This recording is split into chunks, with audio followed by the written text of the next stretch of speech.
नमस्कार मित्रों, केम छो। आज हम जो है बात करने वाले हैं इनसिक्योर डीसीरियलाइजेशन, जो ओवास टॉप 10 का 8th कैटेगरी का जो है उसमें आज हम जो है वो ट्राई हैकमी का टास्क जो है वो कंप्लीट करने वाले हैं।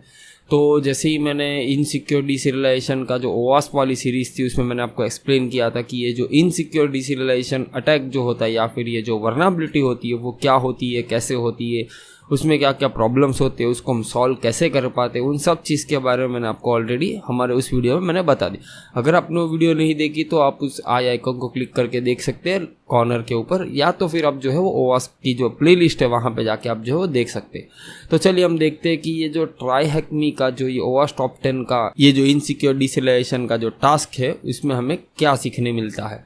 तो जैसे ही हम ये ओपन करते हैं वहाँ पे हमको जो सब बेसिक क्वेश्चंस पूछे हुए, जैसे कि who develop the Tomcat application. तो टॉमकैट एप्लीकेशन जो है वो किसने डेवलप किया, तो हालांकि हमें पता है कि वो अपाचे सॉफ्टवेयर वालों ने डेवलप किया था, तो हम यहाँ पे उसका नाम लिख सकते हैं, दी अपाचे सॉफ्टवेयर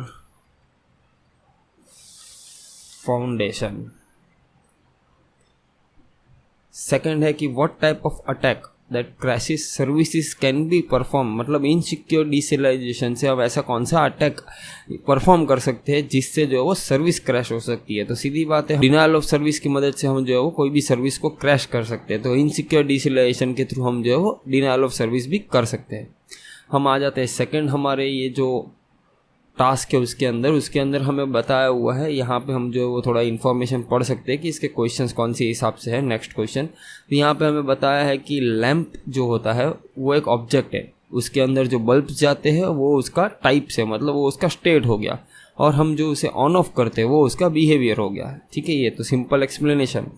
अब इसका क्वेश्चन ये है कि अगर डॉग जो है वो सो रहा है तो वो क्या हुआ, तो सीधी बात है वो उसका बिहेवियर हुआ, क्योंकि सोना ना सोना तो उसका बिहेवियर होता है। अगर वो डॉग कैसा है, इन शॉर्ट में आपको बोलो तो कोई डोमेस्टिक डॉग है या फिर कोई ऐसी रोड पे घूमने वाला डॉग है तो वो उसका स्टेट हो गया, लेकिन वो सो रहा है तो वो उसका हो गया बिहेवियर। ये हो गया कंप्लीट। फिर आते हैं हम हमारे नेक्स्ट टास्क में, जिसमें हमें सीरियलाइजेशन के बारे में बताया। तो हालांकि मैंने ये सेम चीज़ हमारे उस वीडियो में कवर की है कि कैसे हमारी पीसी की रैम में से हमारे हार्ड डिस्क के अंदर जो है वो जो डेटा हो जो है कैसे सेव होता है, मतलब पहले वो बाइट्स में कन्वर्ट होता है, फिर वो सेव होता है, फिर जैसे ही हम वापस वो एप्लीकेशन को कॉल करते हैं तो क्या होता है, बाइट से वो वापस अपने फॉर्मेट में, मतलब डीसीरियलाइज होकर वो जो है वापस हमारे एप्लीकेशन में आ जाता है। तो यहाँ पे हमें क्वेश्चन पूछा हुआ है कि बेस टू फॉर्मेटिंग जो है वो कैसे होता है या फिर वो क्या होता है। तो सीधी बात है, बेस टू फॉर्मेटिंग तो हमारा बाइनरी ही होता है, तो हम यहाँ पे बाइनरी लिख देंगे, सिंपल। फिर आ जाते हैं हमारे नेक्स्ट टास्क पे, जो है हमारी कुकीज़। अभी कुकीज़ के बारे में मैंने जो है वो आपको ऑलरेडी हमारे कुकी वाला जो वीडियो उसमें मैंने बताया था कि कुकी के जो है वो कितने सारे अलग अलग पैरामीटर्स होते हैं, मतलब उसके अंदर कौन से फ्लैग्स लगते हैं, जैसे कि उसका पाथ हो गया, या फिर कौन से फ्लैग है, जैसे कि HTTP फ्लैग है, सिक्योर फ्लैग है। तो ये जो कैसे कैसे फ्लैग्स लगते हैं यहाँ पे हम देख सकते हैं कि कैसे कैसे फ्लैग्स है। यहाँ पे कुकी नेम जो हमारा नॉर्मल नेम होता है, फिर उसकी वैल्यू होती है, फिर सिक्योर ओनली, ये जो है वो एक ऐसा फ्लैग होता है जो HTTP, अगर समझो कि आपकी वेबसाइट जो है वो HTTPS पे चल रही है तो उसमें क्या होगा, अगर आपका सिक्योर फ्लैग है वो कुकी के अंदर, तो जब भी आपकी वेबसाइट को अगर कोई HTTPS से अगर एक्सेस करेगा तो उसे वो कुकी मिलेगी। अगर यूज़र ने HTTP से खाली एक्सेस किया आपकी वेबसाइट को और आपकी कुकी में जो है वो सिक्योर फ्लैग लगा हुआ है, तो इससे क्या होगा कि उसको कुकी नहीं मिलेगी, क्योंकि हमारी कुकी जो है वो खाली सिक्योर कनेक्शन वाले को ही मिलेगी। तो ये जो सिक्योर वाला जो फ्लैग होता है वो उसके काम आता है। फिर होता है पाथ। अभी पाथ का मतलब ये होता है कि आप स्पेसिफिक कौन से पाथ के लिए जो है वो कुकी आप देना चाहते हैं। मतलब समझो कि आप बहुत बार ऐसे होता है कि कोई एक एप्लीकेशन के अंदर दूसरा एप्लीकेशन होता है, तो वहाँ पे जो है वो रूट फोल्डर में तो 2 वेबसाइट रहेगी, तो एक वेबसाइट के लिए जो है वो दूसरा कुकी होगी और दूसरी जो वेबसाइट है उसके लिए दूसरी कुकी होगी। समझो कि ऐसा अगर किसी ने कोई बना के रखा है एप्लीकेशन, तो वहाँ पे हम जो उसको पाथ डिफाइन कर सकते हैं कि ये पाथ के लिए, मतलब वो वेब एप्लीकेशन या फिर वो जो एप्लीकेशन हो जहाँ पे भी सेव है उसके लिए दूसरी कुकी, और जो दूसरा एप्लीकेशन वो जहाँ पे सेव है उसके लिए दूसरी कुकी। तो हम आते हैं इसके डायरेक्टली टास्क के ऊपर, क्योंकि मैं आपको ये सब पढ़ के बोर नहीं करने वाला हूँ। तो यहाँ पे हमें दिया हुआ है कि अगर कुकी का पाथ ये वाला सेट किया हुआ है तो हमें कौन सी URL जो है वो विजिट करनी पड़ेगी कुकी पाने के लिए। तो सीधी बात ये जो पाथ है जहाँ पे कुकी ऑलरेडी इसका पाथ सेव किया, तो अगर हमें वही कुकी चाहिए तो हमें जो है वो सिंपली यही पाथ पे विजिट करना होगा, तब जाके हमें जो वो कुकी मिलेगी। ये हो गया करेक्ट आंसर। और फिर जैसे ही मैंने आपको ये HTTPS का सिक्योर फ्लैग के बारे में छोटा सा डेफिनेशन दिया था, तो वो यहाँ पे उसका आंसर यही है, HTTPS। इसका क्वेश्चन ये था कि अगर सिक्योर कुकी है तो उसका वेब टेक्नोलॉजी वाला एक्रोनिम क्या है जिससे हम कुकी को जो है वो यूज़ कर सके, तो वो जो है वो HTTPS। फिर आते हैं हम हमारे कुकी के प्रैक्टिकल के ऊपर। हालांकि मैं ये थोड़ा फास्ट जा रहा हूँ, लेकिन ये सब पढ़ के मैं आपको कन्फ्यूज़ या फिर बोर नहीं करना चाहती। ये जो है वो आप सिंपली आप खुद भी पढ़ सकते हो, ठीक है। तो हम आते हैं यहाँ पे फर्स्ट फ्लैग और सेकंड फ्लैग हमें देना है। तो हम डायरेक्टली आ जाते हैं इसकी वेबसाइट के ऊपर। हम देखते हैं कि एग्जैक्टली क्या है इस वेबसाइट में अंदर। यहाँ पे जो है वो मैं इसको थोड़ा जूम कर देता हूँ ताकि ये थोड़ा विजिबल रहे। यहाँ पे हमें एक अकाउंट क्रिएट करना है, तो मैं फट से अकाउंट क्रिएट कर देता हूँ। हम सिंपली एडमिन का अकाउंट क्रिएट करते हैं। पासवर्ड admin@123 है। यहाँ पे हम देख सकते हैं कि यहाँ पे यूज़र नेम एडमिन है, एक्सेस लेवल जो है वो यूज़र है, वगैरह वगैरह। यहाँ पे हमें जो वो इन्फॉर्मेशन दी हुई है। तो अगर हम इसके कुकीज़ को देखें तो मैं यहाँ पे F12 करके इसकी कुकीज़ ओपन कर लेता हूँ जल्दी से। यहाँ पे हमें कुकीज़ दिख रही है। कुकीज़ में हमें जो है वो ये वाला एनकोडिंग दिख रहा है। हालांकि ये base64 एनकोडिंग है, तो हम इसे डिकोड करते हैं। base64 डिकोड, हम डायरेक्टली गूगल से इसको डिकोड कर लेते हैं। ये एक वेबसाइट है जहाँ पे हम कोई भी base64 को डिकोड कर सकते हैं। ऐसी बहुत सारी हालांकि वेबसाइट है, लेकिन ये जो है वो थोड़ी इजी और मुझे अच्छी लगती है, तो मैं यही यूज़ करता हूँ नॉर्मली। यहाँ पे हम देख सकते हैं कि यहाँ पे हमें एक फ्लैग मिल रहा है, तो ये सीधी बात है हमारा यूज़र का फ्लैग होगा। तो इसे हम सबमिट कर देते पहले। कुकी की वैल्यू के अंदर हमें ये मिला है। दूसरा फ्लैग जो है वो हमें एडमिन के डैशबोर्ड पे मिलेगा। अभी एडमिन के लिए हमारा फ़िलहाल यहाँ पे यूज़र लेवल, एक्सेस लेवल जो है वो यूज़र है, और यहाँ पे हम देख सकते हैं कि यूज़र टाइप यहाँ पे यूज़र लिखा हुआ। तो अगर मैं इसे एडमिन पे चेंज कर दूँ, फिर हम अगर पेज को रिफ़्रेश करें तो हम यहाँ पे देख सकते हैं कि हम जो है वो डायरेक्टली एडमिन से लॉगिन हो गया। मतलब ये एक टाइप का हम बोल सकते हैं कि ब्रोकन ऑथेंटिकेशन एक टाइप की चीज़ है यहाँ पे। तो ये हम यहाँ से एडमिन का फ्लैग ले लेते हैं और यहाँ पे एडमिन पे हम पेस्ट कर देते हैं। ये हो गया हमारा दूसरा फ्लैग। फिर आते हैं नेक्स्ट टास्क के अंदर। यहाँ पे हमें जो है वो कोड एग्जीक्यूशन करना है। मतलब सीधी बात है, हमें RCE लेना है, या फिर हम बोल सकते हैं कि उसका शेल हमें जो है वो लेना है। तो यहाँ पे मैं पहले ये आप जो है वो पूरा कंप्लीट आप पढ़ सकते हैं। यहाँ पे दिखा हुआ है कि हम कैसे शेल लेंगे। हालांकि मैं आपको वही सेम चीज़ एक्सप्लेन कर दूँगा। तो मैं पहले ये कोड कॉपी कर लेता हूँ। यहाँ पे उन्होंने कोड दे के रखा है हमें। यहाँ से हम गिटहब पेज पे जा सकते हैं, जो ये पेज पे मैं गया था, और वहाँ से ये कोड जो हम ले सकते हैं। हालांकि एक सिंपल RCE का कोड है, लेकिन उसको हमने जो वो सीरियलाइज करके हमें वो जो base64 में हमें दे देगा वो आउटपुट उसका।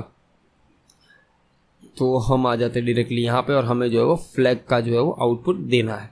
मतलब जो भी उसकी अंदर वैल्यू रहेगी flag.txt के अंदर, वो हमें सबमिट करनी है।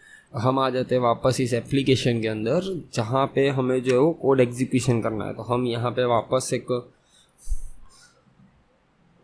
हम यहाँ पे लॉगिन पे क्लिक करेंगे, तो हम यहाँ पे लॉगिन हो जाएंगे।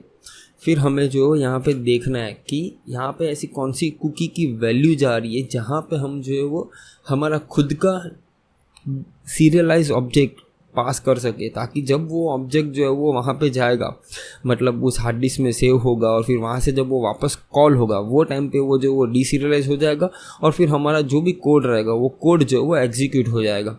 तो उसके लिए हमें जो है वो कुकी ढूंढनी पड़ेगी कि कौन सी कुकी जो है वो जो जा रही है और जहाँ पे वो जो डिकोड हो रहा है।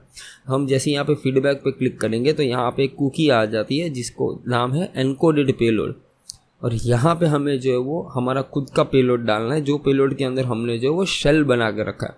अभी वो शेल जो है वो हमें यहाँ पे गिटहब पेज पे मिल जाएगा, और ये गिटहब पेज की लिंक जो है वो हमें यहाँ पे ट्राईहैकमी के पेज से ही मिल जाएगी यहाँ से। तो यहाँ से हमें वो गिटहब पेज की लिंक मिल गई जहाँ पे वो कोड हमें दिया हुआ है। हालांकि वो कोड अगर मैं आपको बताऊँ तो वो सिंपली क्या है कि वो एक हमारा रिवर्स शेल का एक पूरा कोड है। वन लाइनर रिवर्स शेल हम बोलते हैं इसको नॉर्मली। ये पूरा कोड है, वो उसको क्या कर रहा है, पिकल का यूज़ करके पाइथन से वो जो है वो उसको सीरियलाइज कर दे रहा है। सीरियलाइज होने के बाद उसे वो बेस 64 एनकोड कर दे रहा है। तो इससे होता ही है कि हम जैसे ही उसके अंदर कुकी के अंदर ये वैल्यू डालेंगे तो उससे होगा ये कि जैसे ही वो कुकी वहाँ पे सर्वर पे सबमिट हो गया, फिर हम जैसे ही उसको रिफ़्रेश करेंगे तो वो वापस डीसीरियलाइज होगी, और डीसीरियलाइज होते ही वो क्या करेगी, ये पूरी जो लाइन है, मतलब ये जो हमारा रिवर्स शेल है उसको वो कॉल कर देगी, और यहाँ पे हम जो भी हमारी आईपी डालेंगे तो वहाँ पे हम लिसनर ओपन करके हम जो है वहाँ पे उसका शेल ले सकते हैं। तो ये पूरे कोड का जो मतलब वही होता है। तो मैं पहले इस कोड को कॉपी करके हमारा जो वो सीरियलाइज ऑब्जेक्ट में बना लेता हूँ। तो मैं यहाँ पे कॉपी करता हूँ, फिर आ जाता हूँ हमारे टर्मिनल पे। इसको मैं थोड़ा जूम कर लेता हूँ ताकि आपको दिखाई दे कि मैं एग्जैक्टली कर क्या रहा हूँ। तो सबसे पहले मैं आ जाता हूँ डेस्कटॉप पे।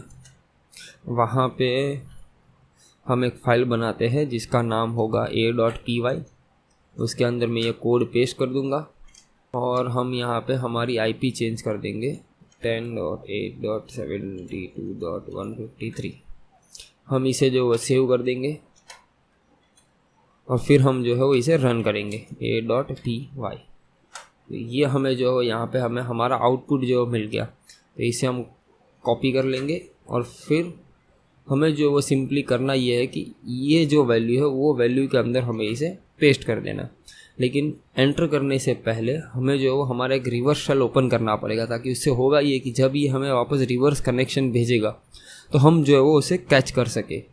तो उसके लिए हमें हमारे टर्मिनल के अंदर नेटकेट की हेल्प से हमें जो रिवर्स शेल ओपन करना है। तो ये जो वही पोर्ट है जो पोर्ट हमने हमारी स्क्रिप्ट के अंदर डाला हुआ था। यहाँ पे मैंने लिसनर ऑन कर दिया है और हम यहाँ पे एंटर करेंगे, फिर इसे हम जो है वो रिफ़्रेश करेंगे पेज को। जैसे ही हम रिफ़्रेश करेंगे यहाँ पे हम देख सकते हैं कि हमें जो है वो हमारा शेल मिल गया है जो हमें ये पीसी से आया था, मतलब हमारे वेब एप्लीकेशन से आया था। तो हम इसे आइडेंटिफाई कर सकते हैं आईडी कमांड के थ्रू।